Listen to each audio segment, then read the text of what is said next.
말씀 신약성경 누가복음 제10장 25절로 37절에 있는 말씀, 신약성경 110페이지 누가복음 10장 25절 한 목소리로 같이 봉독합니다. 어떤 율법사가 일어나 예수를 시험하여 가로되 선생님, 내가 무엇을 하여야 영생을 얻으리이까? 예수께서 이르시되 율법에 무엇이라 기록되었으며 내가 어떻게 읽느냐? 대답하여 가로되 내 마음을 다하며 목숨을 다하며 힘을 다하며 뜻을 다하여 주 너의 하나님을 사랑하고 또한 내 이웃을 내 몸과 같이 사랑하라 하였나이다. 예수께서 이르시되 내 대답이 옳도다. 이를 행하라. 그러면 살리라 하시니 이 사람이 자기를 옳게 보이려고 예수께 여짜오되 그러면 내 이웃이 누구니까? 예수께서 대답하여 가라사대 어떤 사람이 예루살렘에서 여리고로 내려가다가 강도를 만나매 강도들이 그 옷을 벗기고 때려 거반 죽은 것을 버리고 갔더라. 마침 한 제사장이 그 길로 내려가다가 그를 보고 피하여 지나가고 또 이와 같이 한 레위인도 그곳에 이르러 그를 보고 피하여 지나가되 어떤 사마리아인은 여행하는 중 거기 이르러 그를 보고 불쌍히 여겨 가까이 가서 기름과 포도주를 그 상처에 붓고 싸매고 자기 짐승에 태워 주막으로 데리고 가서 돌보아 주고 이튿날에 돌을 주어 주막 주인에게 주며 가로되 이 사람을 돌보아 주라. 부비가 더들면 내가 돌아올 때에 갚으리라 하였으니 네 의견에는 이 세 사람 중에 누가 강도 만난 자의 이웃이 되겠느냐? 가로되 자비를 베푼 자니이다. 예수께서 이르시되 가서 너도 이와 같이 하라 하시니라. 아멘. 본문의 내용은 여러분들이 다 아실 줄 압니다. 아주 유명한 사마리아 사람의 비유지요. 이 비유는 어떤 율법사가 예수를 시험해서 내가 무엇을 해야 영생을 얻겠습니까? 하는 질문 가운데서 나온 말씀이지요. 이 개략적인 내용은 당시의 종교 귀족이었던 제사장과 레위인은 이 강도 만난 사람을 보고 피하여 갔다. 하지만 당시의 유대인들이 상대도 해주지 않았던 사마리아 사람이 그 강도 만난 사람을 돌보아 주었다 하는 내용입니다. 이 사마리아 사람은 35절에 보면 2데나리온이나 되는 돈을 썼다고 했는데 이 2데나리온은 정확하게 그 가치를 오늘날 산출하기는 어렵지만 최소 이틀 정도의 여관비에서 나아가서 2달 정도까지의 여관비 정도의 가치가 있는 것으로 추정할 수 있습니다. 어쨌든 생면부지의 사람에게 돈을 썼고 또 이 사마리아 사람은 제사장과 레위인이 두려워했던 것, 나도 강도를 만날 수 있다 하는 이런 위험성도 감수를 했고요. 이 사람은 분명히 장사하는 사람 같아 보이는데 자기의 시간도 허비해서 주막으로 데리고 가서 돌보아주는 일도 했다. 그리고 자기 나름대로의 정성을 다해서 이 사람이 결국 예수님도 그리고 율법사도 그리고 오늘날의 우리들도 참된 이웃이라고 하는 이 규정에는 이의를 다는 자가 아무도 없다 하는 것이죠. 모두가 힘들고 어려운 삶을 살고 있지요. 내 자신의 문제만 가지고도 헐떡거리면서 살 수밖에 없는 것이 오늘날 우리의 형편 아니겠습니까? 하지만 우리는 믿음을 가지고 사는 사람들입니다. 힘들고 어려운 그런 가운데서도 남을 위한 삶의 모습을 반드시 가지면서 살아야 할 그리스도인들입니다. 올해 우리는 칭하여 강도 만난 자의 이웃이 되는 운동을 시작했습니다. 이 운동의 주제가 되는 이 말씀을 생각하면서 우리의 믿음의 지침을 삼고자 합니다. 오늘 본문은 율법사가 애초에 예수를 시험하려고 질문함으로써 시작이 되었는데, 물론 이 시도는 전적으로 잘못된 것입니다. 하지만 이 질문 속에 대단히 중요한 사실 한 가지를 우리가 놓치면 안 됩니다. 그것은 무엇이냐? 이렇든지 저렇든지 간에 이 율법사가 영생에 대하여 관심을 가지고 살았다 하는 사실입니다.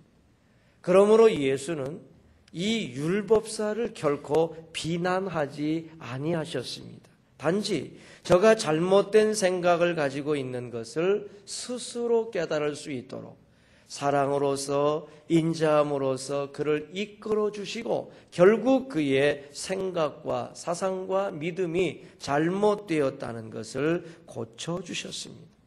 그러므로 예수는 일단 영생에 대하여 관심을 두고 사는 사람에게 하나님의 개념과 그리고 이웃의 개념을 직접 가르치시고 어떻게 하는 것이 하나님을 사랑하는 것이며 또한 어떻게 행하여야 이웃에게 자비를 베푸는 것인가를 교훈하여 주신다는 사실입니다.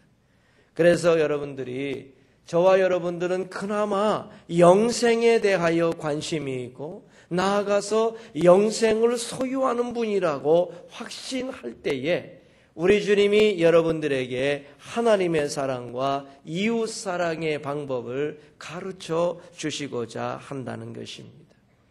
우리는 영생 문제와 관련하여 27절 내 마음을 다하며 목숨을 다하며 힘을 다하며 뜻을 다하여 주 너의 하나님을 사랑하라 하시는 이 명령은 일단 상고하지 않고자 합니다.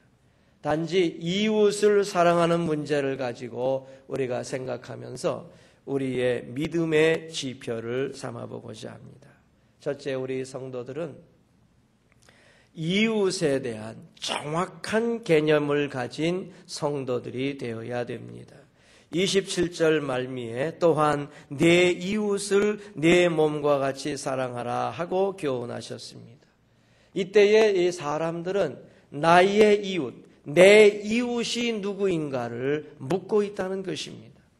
이웃은 분명히 가까운 곳에 있는 사람이란 뜻입니다. 사도행전 7장 27절에서는 이웃을 동무라고 표현했어요. 또 하여튼 이 이웃은 나와 무슨 일에든지 상관이 있는 사람이라고 정의하기도 합니다. 같은 종족, 같은 종교 그룹에 있는 사람을 이웃으로 유대인들은 생각을 했지요. 그러므로 유대인들은 율법을 지키는 사람들만이 자기의 이웃이 된다고 생각을 했습니다. 하지만 일반적이며 대체적인 이웃의 정의는 누구든지 도움을 필요로 하는 사람들이라고 봐야 해요. 그렇다면 모든 사람들은 이웃이 누구인지에 대해서 정확한 결론을 내릴 수가 없게 됩니다. 왜냐? 누가 이웃이 되는지는 아무도 알지 못하기 때문이에요. 단지 모든 사람들 스스로가 이웃이 되어줄 수 있을 뿐입니다. 그러므로 엄격하게 말씀을 한다면은 본문의 이웃은 하나의 다른 대상이 아니라 나 자신이 될 수도 있다고 보아야 하는 것입니다. 오늘은 내가 남을 도와주는 입장이 되지만은 어떤 날에는 내가 남의 도움을 받아야 되는 그런 입장이 충분히 될 수 있기 때문에 그렇습니다. 그러므로 여러분, 우리가 이웃에 대해서 어떻게 행동해야 될 것이냐, 내가 누구의 이웃이 되어 주어야 하는가는 일마다 때마다 그때그때 결정해야 옳지요. 여러분, 오늘 본문 29절과 36절에 나오는 이웃은 완전히 다릅니다. 29절에 내 이웃이 누구오니까로 율법사가 질문했지 않습니까? 그리고 이 사마리아인의 비유를 끝내시면서 하신 예수의 질문이 무엇입니까? 36절에 내 의견에는 이 세 사람 중에 누가 강도 만난 자의 이웃이 되겠느냐라고 말씀을 했다는 거죠. 율법사의 대답은 이웃이 된다는 것은 자비를 베푸는 것이라고 말씀을 했어요. 여러분, 예수께서 가르치시는 이웃 개념은 사마리아인 또는 유대인이라고 하는 인종적, 민족적 배려가 있을 수 없다는 것을 알 수 있어요. 누구든지 우리의 이웃이 될 수 있고 누구든지 우리의 이웃이 되어야 한다는 것이 예수님의 생각이에요.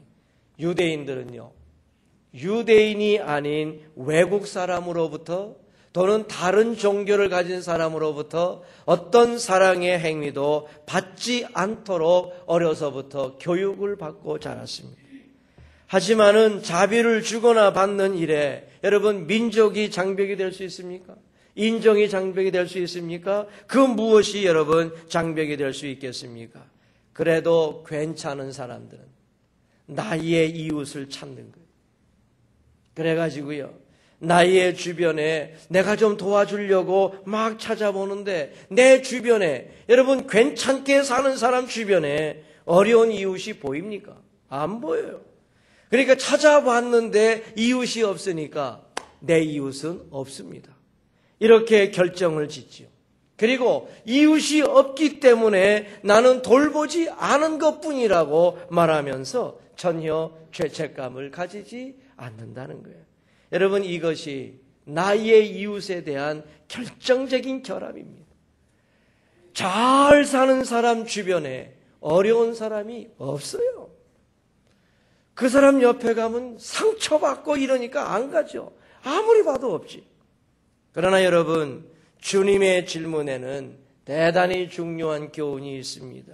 누가 강도 만난 자의 이웃이 되겠느냐 물었습니다. 우리 주변의 이웃을 말씀하는 것입니까? 아니에요.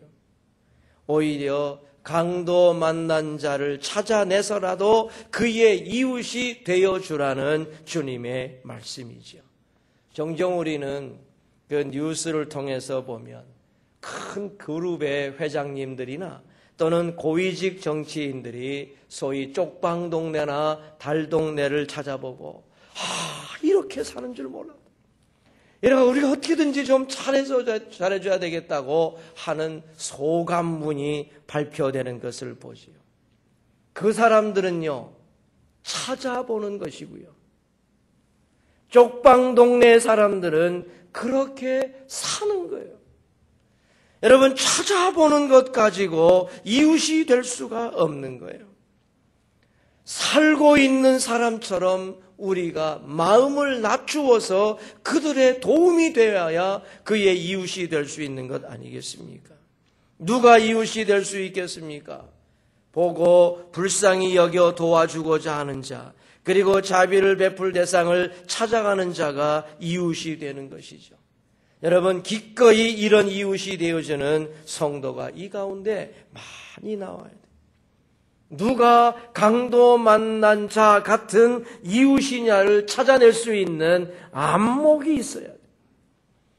여러분들이 찾아가서 이 사람이 이 강도 만난 자 같은 이웃이구나 볼 수 있어야 돼요. 그리고 찾아내면 그에게 가서 도와줄 수 있는 용기와 결단. 도와주는 것은요, 내 것 남은 것 가지고 도와주지 않는 거예요. 나도 써야 되는 그것 가지고, 내게도 필요한 것을 가지고 조금 더 필요로 한 사람에게 기꺼이 주는 것이 용기요 결단입니다. 그러므로 여러분, 우리가 강도 만난 자의 이웃이 되는 운동에는요, 첫 번째로 이 안목이, 그리고 용기와 결단이 믿음으로 어우러져야 가능한 일인 것입니다. 우리 사랑하는 성도님들, 우리가 이 땅에 얼마나 오래 살겠습니까? 우리 주님이 내게 주시는 은혜를 따라서 이 안목과 믿음과 그리고 용기와 결단을 잘 어울러 하나님께 영광 돌리고 큰 축복받는 우리 성도 모두가 되시기를 바랍니다. 두 번째로 이 영생의 문제를 제대로 가르치는 이웃이 돼야 돼요. 25절의 질문에 나타난 것은 사람들의 결정적인 오류입니다. 율법사는 내가 무엇을 하여야 영생을 얻을 수 있는가로 질문을 해요. 내가 무엇을 하여야 하는 이 말이 굉장히 신경이 거슬립니다. 지금까지의 구약 율법적 사고방식을 통해서 보면 내가, 즉 남이 한 것이 아닌 내가 행한 것을 통해서 구원과 영생을 얻는다고 생각했습니다. 즉 행위 구원을 가르쳤기 때문에 율법을 행해야, 그리고 할례를 행해야 구원의 자리에 들어간다고 믿은 것이죠. 오늘날의 모든 이방 종교가 이런 행함의 원리로서 구원 얻음을 강조하죠. 불교가 그렇습니다. 빌어야 되고요. 가서 수백 수천 번 절해야 되고요. 또 시주해야 되고요. 스스로 깨달아 득도해야, 즉 해탈해야 구원의 자리로 들어간다고 하지 않습니까?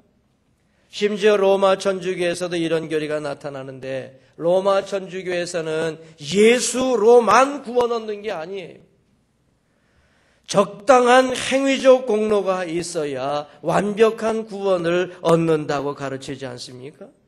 제대로 구원 얻지 못한 사람들, 예수는 믿었는데 행함이 제대로 되지 못한 사람들은 천국에 못 들어가거든요. 그래서 연옥이라는 데로 들어간다는 거예요. 그럼 죽었는데 어떡합니까? 그러니까 살아있는 가족이나 친구나 친척이 그 이미 죽은 사람의 천국 들어갈 수 있기 위해서 뭔가 적당한 행위를 보태주고 쌓아주어야, 그것이 어느 정도 쌓아지면 탁 천국에 들어간다는 거죠. 성경이 어디 있는지 도대체 모르겠어요. 여러분, 나아가서 거의 모든 이단 종교가 행위를 강조하지 않습니까? 그래서 여러분, 이단이 비윤리적이고 가정파괴적이 되는 것은 너희들이 구원받으려면은 너희들 재산 무슨 소용이 있냐? 이제 말세가 될 건데 다 팔아서 내게 바쳐라. 몸도 바치고 재산도 바치고 다 바쳐서 나의 교리에 너희들이 완전히 헌신하지 않으면 구원이 없다. 이게 이단의 특징이잖아요. 여러분, 구약의 율법주의 아래서는 율법의 1.1핵이라도 지켜지지 않으면, 행함이 제대로 되지 않으면 구원과 관계없는 것처럼 보였어요. 그래가지고 이 율법사들과 바리새인들이 외식적으로 완벽하게 율법을 지킬 때 먹고 살기에 바쁜 평민들은 그게 지킬 수 없거든요. 그러니까 바리새인들과 율법사가 한마디 딱 하면 기가 죽어가지고 그냥 대꾸 한마디 못하도록 살았던 게 그 당시 유대사회 아닙니까? 여러분, 참 이웃이 되어주는 것은 영생의 문제를 해결하는 방법을 바르게 알려주는 것입니다. 오늘 본문의 율법사가 실상은 내가 무엇을 하여야로 질문해서는 아니 되고, 내가 어떻게 하여야 영생 얻겠냐고 질문해야 옳습니다. 무엇을 하여야가 아니라 어떻게 하여야로 질문했어야 돼요. 여러분, 사도행전 2장 37절에서 베드로의 설교를 들은 백성들이 저희가 이 말을 듣고 마음에 찔려 베드로와 다른 사도들에게 물어가로되 형제들아 우리가 어찌할꼬? 형제들아 우리가 어떻게 해야 할꼬? 이렇게 질문할 때에 주 너희가 회개하여 각각 예수 그리스도 이름으로 세례를 받고 죄사함을 얻으라. 그리하면 성령을 선물로 받으리라 하고 바르게 가르쳐주는 해답이 나오잖아요. 빌립보 간수가 사도행전 16장 30절에서 묻기를 저희가 바울과 실라 앞에 부복하고 저희를 데리고 나가 가로되 선생들아 내가 어떻게 하여야 구원을 얻으리이까? 어떻게 하여야라는 말이 나올 때에 바울이 정확하게 얘기했습니다. 주 예수를 믿으라. 그리하면 너와 내 집이 구원을 얻으리라 말씀하신 것 우리가 기억해야 돼요. 한 군데 더 보면은 요한복음 6장 28, 29절에 보니 저희가 묻되 우리가 어떻게 하여야 하나님의 일을 하리이까? 예수께서 대답하여 가라사대 하나님의 보내신 자를 믿는 것이 하나님의 일이니라 하고 말씀을 하셨어요. 여러분, 영생은 내가 무엇을 해야 주어지는 것이 아니에요. 영생은 나의 공로 어떤 그 무엇으로 주어질 수 없어요. 영생은 내가 죄인임을 깨닫고 회개해야 주어지는 것이요. 영생은 하나님의 보내신 자 그 주 예수 그리스도를 믿을 때에 하나님이 주시는 것 아니겠습니까? 이 영생 얻는 것을 제대로 깨닫게 해주는 것이야말로 강도 만난 자 같은 사람들에게 참된 자비와 사랑과 은혜를 베푸는 것입니다. 성도들이여, 이제 강도 만난 자 같은 이웃을 찾으세요. 그리고 그들에게 자비를 베풀어 주세요. 그리고 참된 사랑은 영생 문제를 제대로 알려주는 것이에요. 그래야 그들의 상처를 싸매고 그들을 돌봐주고 그들에게 새 삶을 얻게 해줄 때에 진정 인간답고 사람다운 삶을 살게 되는 것 아니겠습니까? 우리 사랑하는 성도들, 그래서 강도 만난 자의 이웃이 되어주셔요. 나의 이웃이 어디 있습니까? 제발 묻지 마세요. 나의 이웃은 신경 쓰지 마세요. 여러분, 강도 만난 자의 이웃이 필요한 것입니다. 우리는 영생 얻기 위하여 이와 같이 강도 만난 자의 이웃이 되고자 하는 것이 아니에요. 오히려 강도 만난 자 같았던 우리를 하나님이 건져주시고 아무것도 행한 것이 없는 나에게 영생을 이미 선물로 주셨기 때문에 이 일에 대하여 감사 감격하면서 이제 나도 강도 만난 자 같은 사람들의 이웃이 되어주고자 나서는 것 아니겠습니까? 영생과 관계없는 강도 만난 자를 찾는 운동은 소용이 없습니다. 그러므로 참된 이웃 개념을 가지고 바른 영생 개념을 가지고 우리 모든 주의 백성들, 어려운 사람들을 찾아내서 그를 주님 앞으로 돌아오게 만드는 좋은 일꾼들이 되시기를 바랍니다. 한 가지만 더 말씀을 드리지요. 강도 만난 자의 이웃이 되는 운동, 여러분들이 하셔야 합니다. 이제 여러 가지 구제하는 방법을 찾고자 하죠. 몸으로 하는 봉사도 있습니다. 철철 남아 돌아가는 시간을 가지고 하는 봉사도 있습니다. 물질로 하는 봉사도 있습니다. 마음과 사랑으로 하는 봉사도 있어요. 나의 재능과 직업으로 하는 봉사도 있습니다. 내게 주신 지식, 하나님이 내게 주신 은사를 가지고 하는 봉사도 있습니다. 노인을 도울 수도 있고요. 장애인을 찾을 수도 있고요. 외로운 자를 찾을 수도 있고요. 어려운 자에게 사랑을 줄 수도 있습니다. 병든 자를 찾아가서 그의 친구가 되어주고 갇혀있는 자의 위로자가 될 수도 있어요. 그와 같이 사랑 없는 자들에게 사랑 공급자가 될 수도 있고요. 결손 가정의 자녀를 내가 내 자녀처럼 돌보아 줄 수도 있어요. 어려운 교회를 여러분 도울 수도 있고요. 선교사를 도울 수도 있는 방법도 있지 않습니까? 도대체 도울 대상과 방법이 없어서 돕지 못하는 일이 있겠습니까? 우리의 지식과 관심이 부족함이 문제지 도울 대상이 없는 것은 전혀 아닙니다. 문제는 이런 대상에 너무나 소홀했던 우리가 스스로 회개하면서 이 운동에 참여하는 것이 필요하지 않겠습니까? 하나님께서 우리에게 다른 사람보다 분명히 유효하게 주신 것이 있어요. 물질에는 혹시 부족해도 다른 사람보다 분명히 유효하고 풍성하게 주신 것이 있단 말이에요. 그렇게 허락해 주신 것을 나누는 게 여러분 강도 만난 자의 이웃이 되는 거예요. 세상 모든 사람들에게 우리 하나님은 분명히 유효하고 그리고 풍성하게 주신 것이 있어요. 그것을 활용하는 것이 하나님의 은혜에 보답하는 일인 것입니다. 아무쪼록 앞으로 우리 교회가 이런 문제를 자꾸 제시하고자 할 때에 기꺼이 자발적으로 힘써 참여하여 주의 영광 돌려드리는 우리 귀한 성도들 모두가 되시기를 바랍니다. 말씀을 맺습니다. 자, 여러분, 오늘 주님이 말씀하시는 방식을 한번 보십시오. 36절과 37절을 보면 우리 주님이 명령하는 방식이 굉장히 두렵습니다.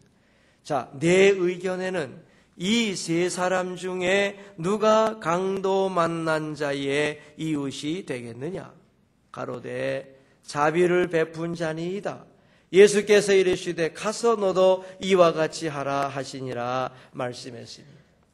이 대화의 순서에는 굉장한 권위가 나타나고 있습니다. 여러분, 우리 주님은 사람들로 하여금 스스로 판단하여 결정하게 하십니다. 야, 너희들 얘기 다 들었지? 이 중에 누가 그 강도 만난 자의 이웃이 되겠느냐? 하고 지금 물으셨거든요.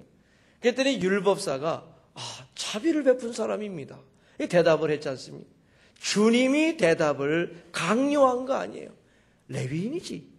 율법사지. 왜 이렇게 주님 말씀한 게 아니에요. 스스로 저가 대답을 했습니다. 깨달은 대로 자비를 베푼 사람입니다. 이렇게 얘기할 때 주께서 잘 생각했다. 너도 그렇게 행하라. 주님이 이렇게 말씀을 하셨단 말이에요. 스스로 깨달은 대로 행하라고 명령을 하셨어요. 그러므로 여러분, 우리가 이제 주님 앞에 가서 너 그때 그 사람 왜 안 도왔냐 말씀할 때 몰랐어요. 이게 안 통한다는 거예요. 왜 안 통하냐? 너 알았잖냐? 네 입으로 스스로 말하기를 자비를 베푼 사람이라고 말하지 않았느냐? 그리고서는 왜 행동을 하지 않았느냐? 주님이 이렇게 말씀할 때에 우리는 유구무원이라. 주님이 예를 들어서 지정해 주셔서 너 아무개를 도와라. 그렇게 얘기할 때 제가 왜 돕습니까? 이렇게 얘기할 수도 있겠지만 오늘 주님의 명령하시는 방식을 보니 스스로 판단하여 결정하게 하시고 판단을 했으면 행하라고 말씀을 하시니 대단히 두려운 말씀인 것입니다. 나아가서 여러분 28절에 비유를 시작하기 전에 주신 말씀이 뭡니까? 이를 행하라. 그러면 살리라.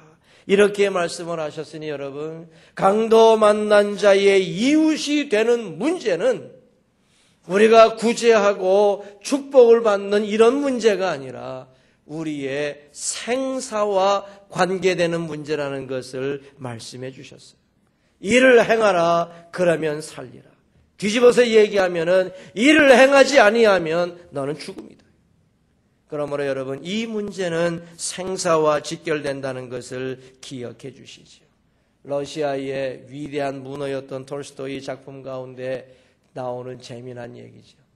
어떤 훌륭한 왕이 가장 중요한 때는 언젠가, 그리고 가장 중요한 사람은 누군가, 가장 중요한 일은 무엇인가, 이 세 문제에 대한 대답을 듣고자 많은 사람을 만났습니다. 근데 산중에 어떤 은자가 한 사람이 이것을 대답해 주기를, 가장 중요한 때는 지금이요. 가장 중요한 사람은 지금 만나는 사람이요. 근데 그때에 이 왕이 자기와 싸워서 부상당한 원수, 그 원수를 간호해 주고 있었거든요. 가장 중요한 사람은 지금 만난 그 사람이요. 가장 중요한 일은 그 사람에게 최선을 다하는 것이라고 했다 하는 재미있는 얘기가 있습니다. 여러분, 내가 관심을 두고 위하는 그 대상, 그 사람이 나의 이웃입니다. 나의 관심을 필요로 하는 사람, 그 사람이 강도 만난 자 같은 이웃입니다. 여러분, 이런 이웃을 잘 돌보아주는 성도들로 우리 교회에 가득 차서 정말 우리 교회가 이렇게 강도 만난 자의 이웃이 되는 운동을 펼쳐나갈 때에 주변의 교회와 한국의 교회들이 정말 이 운동에 동참해서 온 한국 땅에 아름다운 이 이웃의 운동이 일어나는 이런 역사를 이루어 가시는 저와 우리 몸된 교회 성도들 다 되시기를 바랍니다. 기도하겠습니다. 하나님 우리 아버지, 강도 만난 자의 이웃이 누구냐 하고 주님이 물으시고 거기에 대하여 자비를 베푼 사람이라 하는 판단을 들으시고 너도 이를 행하라 그리하면 살리라 하시는 엄청난 명령을 우리에게 주셨습니다. 하나님이여, 우리의 눈을 밝혀주셔서 누가 강도 만난 자의 이웃인가를 볼 수 있는 눈을 허락해 주시옵시고, 하나님이여, 발견하면 우리가 그에게 찾아가서 뛰어가서 그의 이웃이 되어주고자 하는 용기와 결단이 있게 하여 주옵소서. 내게도 있어야 될 것, 내게도 필요한 것, 나도 사용해야 될 것을 그들에게 나누어 주면서 베풀어 주면서 그들처럼 살아가고 만나고자 힘쓰고 애쓰는 우리 모든 성도들 되어져서 우리 하나님이 내가 강도 만난 자 같은 사람이 되어졌을 때에 영생 주시고 은혜 주셔서 주의 사람 만들어 주신 것을 기억하며 그 감격 가지고 많은 사람들에게 베풀어 주며 나누어 주어 이 온 땅에 그리스도의 푸른 계절이 속히 찾아올 수 있게 만들어가는 우리 성도들 되게 해 주옵소서. 우리 주님께서 우리 몸된 교회 축복하시고 이런 운동에 동참하는 성도들에게 한량없는 축복으로 채우실 줄 분명히 믿사옵고 우리 구주 예수 그리스도의 이름으로 기도 올리옵나이다. 아멘.